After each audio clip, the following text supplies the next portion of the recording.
कल्पना कीजिए एक ऐसे तत्व जो हर क्षण आपके भीतर और बाहर विद्यमान है, जिसे आपने देखा नहीं लेकिन महसूस जरूर किया है। एक ऐसा देवता जो जब चाहे इस संसार में जन्म लेके उसे बचा सकता है और जब चाहे फिर से इस सृष्टि को शून्य में बदल सकता है। उस तत्व का नाम है भगवान विष्णु। लेकिन क्या आप वाकई जानते हैं विष्णु कौन है? जिन्होंने भी ये संसार देखा है वो ये मानते आए हैं कि ब्रह्मा ने सृष्टि बनाई।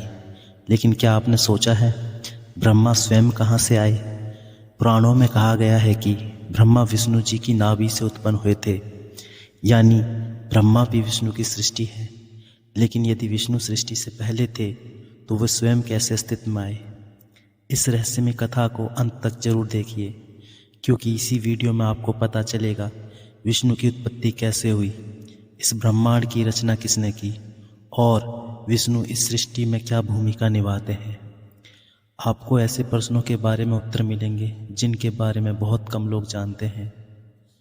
तो वीडियो को स्किप मत कीजिए, आखिरी तक देखिए, क्योंकि हर क्षण में छिपा है एक गहरा रहस्य। इसके लिए आपको ले जाना होगा एक ऐसे वक्त में जहां वक्त का अस्तित्व नहीं, एक ऐसी जगह जिसका ना तो कोई नाम है ना परिणाम, एक ऐसा आयाम जो हर आयामों के परे है, जहां ना तो कोई जा सकता है ना देख सकता है, एक ऐसा सत्य जो हर सत्य से ऊपर है। आइए मिलते हैं सदाशिव से। इस ब्रह्मांड के आरंभ में ना कोई तारा, ना सूर्य, ना चंद्र, ना समय था, ना दिशा, सिर्फ शून्य था। और उस शून्य में थे सदाशिव। सदाशिव कोई देहधारी नहीं, कोई रूप नहीं, वो पर ब्रह्म है जो साक्षात अव्यक्त है।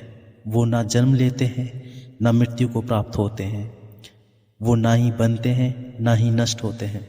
वे सदैव हैं, समय और आयामों से परे, एक और अनेक हम सब के अंदर। जब कुछ भी नहीं था तब उन्होंने इच्छा की मैं एक रूपद्ध हूँ, इस चेतना को जो पालन करे, जो रचना करे, जो संचालन करे। और इस इच्छा से उनकी छाया से प्रकट हुए श्री नारायण। नारायण जब अब तक अदृश्य ब्रह्म चेतना थे, सदाशिव ने उन्हें श्री हरि के रूप में प्रतिष्ठित किया। फिर नारायण निद्रा में लीन हुए और फिर उनके नाभि कमल से उत्पन्न हुए 4 मुख वाले ब्रह्मा। ये कमल कोई साधारण पुष्प नहीं था, ये हिरण्यगर्भ था, चेतना और सृष्टि का बीज।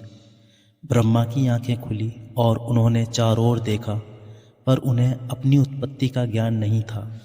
उन्होंने प्रश्न पूछा, मैं कौन हूँ, किसने मुझे बनाया है? लेकिन कोई उत्तर नहीं था। तब उन्होंने ध्यान किया हजारों वर्षों तक और अंत में उन्होंने देखा नारायण को योग निद्रा में लीन और जाना कि वो उन्हीं की नाभि से जन्मे हैं। लेकिन यहीं एक और गूढ़ रहस्य है। जब ब्रह्मा ने उनसे अपनी उत्पत्ति पूछी तब नारायण ने कहा, मैं भी किसी और की इच्छा से प्रकट हुआ हूँ। वो आदि भी है और अंत भी, और वो है सदाशिव। तब ब्रह्मा ने पहली बार ध्यान किया शिव तत्व पर और उसी क्षण प्रकट हुए शिवलिंग के रूप में सदाशिव। ये शिवलिंग था जिसका ना आदि ना अंत, और वहीं से आरंभ हुई त्रिमूर्ति। ब्रह्मा जो रचयिता है, विष्णु जो पालन करता है, और रुद्र संहारक शिव जो सदाशिव की छाया है। अब आते हैं श्री विष्णु के सत्य में। कल्पना कीजिए एक अनंत महासागर जिसे क्षीर सागर कहते हैं। वहाँ एक विशाल शेषनाग पर कोई शांत स्वरूप में लेटे हैं।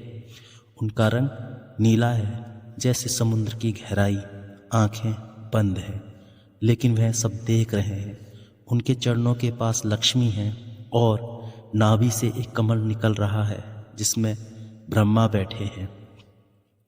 ये दृश्य केवल कल्पना नहीं है, ये ब्रह्मांड की उत्पत्ति का प्रतीक है। शेषनाग जिस पर विष्णु विराजमान है, उनके 1000 फनों से समय का प्रवाह निकलता है। क्षीर सागर एक भौतिक स्थान नहीं बल्कि एक चेतना का स्तर है, जहाँ केवल योगी अपने ध्यान से पहुंच सकते हैं। विष्णु कोई सामान्य देवता नहीं है, वे केवल पालन नहीं, वे समय के आर पार हैं। वेद कहता है कि काल स्वयं विष्णु के अधीन है। बैकुंठ बस एक शब्द, एक विश्वास और एक रहस्य। श्रीमद् भागवत में वर्णन है कि बैकुंठ ब्रह्मांड के ऊपर स्थित, जहाँ द्वारपाल जय और विजय खड़े हैं, रत्नों से जड़े महल हैं, गंधर्व हर समय नारायण के भजन गाते हैं। वहाँ दुख, समय, मृत्यु या मोह का कोई प्रवेश नहीं। पुराणों में कहा गया है कि बैकुंठ का प्रवेश द्वार केवल भक्तों के लिए खुलता है। योगी जन कहते हैं कि बैकुंठ कोई दिशा नहीं, एक स्थिति है जहाँ आत्मा पूर्ण शांति में प्रवेश करती है। राम, कृष्ण विष्णु के अवतार हैं, लेकिन नारद पुराण में ये भी कहा गया है कि ये अवतार रूप नहीं, केवल ऊर्जा के प्रयोग हैं। हर युग में विष्णु खुद को युग के अनुरूप ढालते हैं।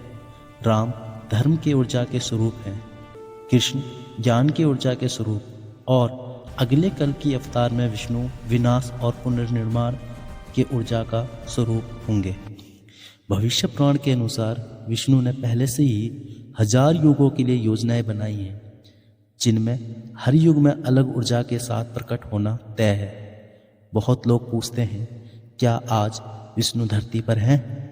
और उत्तर है हाँ, लेकिन रूप में नहीं, ऊर्जा में।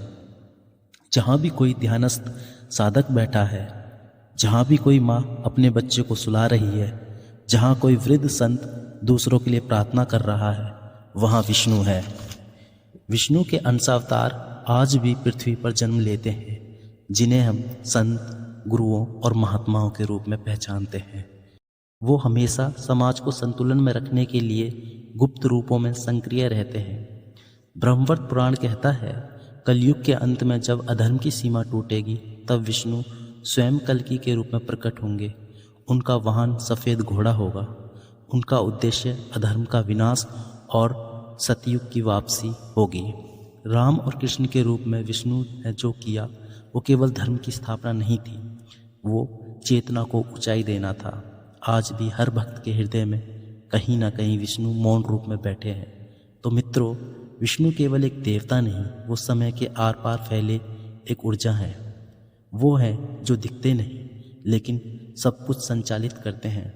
वे हैं जो हर युग में धर्म की रक्षा के लिए आते हैं, चाहे राम के रूप में हो, चाहे कृष्ण के रूप में, और वे हैं जो अंत में सबको बैकुंठ में ले जाने वाले हैं।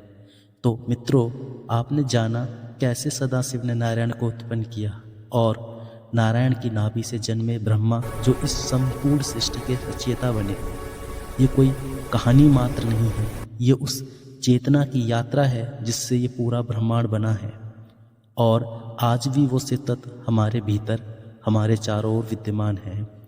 अगर आपको ये रहस्य और ज्ञान से भरी कहानी अच्छी लगी हो तो कृपया हमारे चैनल को सब्सक्राइब जरूर करें, और इस वीडियो को लाइक करें और कमेंट में लिखें ओम नमः शिवाय या जय श्री हरि। अपने दोस्तों और परिवार के साथ ये दिव्य ज्ञान साझा कीजिए, क्योंकि हो सकता है किसी एक व्यक्ति की चेतना बदल जाए इस एक वीडियो से। अगर आपको ये वीडियो अच्छा लगा हो और आप ऐसे ही आध्यात्मिक रहस्यों में रुचि रखते हो जो आपकी मन, बुद्धि और आत्मा को छू जाए, तो अभी सब्सक्राइब करें हमारे गॉड भक्ति चैनल को। जय श्री कृष्ण।